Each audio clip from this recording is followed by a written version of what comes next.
And for today's vlog ay kasama natin si Sir Bong at si Ma'am Apple at ang kanyang pamilya. Ang napili nilang bahay, etong Regent Heights Subdivision. Ngayon, tatanungin natin kung bakit. Bakit mo niya nagustuhan dito? Okay yung bahay kasi nung nagpunta kami dito, first time ko lang lahat nagustuhan namin.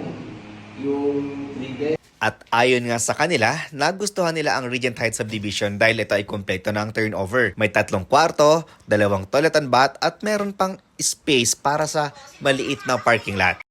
At dagdag pa ni Tate Roldan ay marami-rami na rin ang napuntahan nilang bahay, lalong-lalo na sa Cavite. Napuntahan nila sa Imos, Bacoor, Dasmariñas at pati Tansa. At dito rin sa Bulacan ay napuntahan nila ang Santa Maria, Bukawe, Marilao at lastly, etong San Jose del Monte, Bulacan. Bakit kaya, sir? Ewan ko, parang dito kami dinala ng kapalaran. Bakit namin, sabi namin, lalaban namin ito.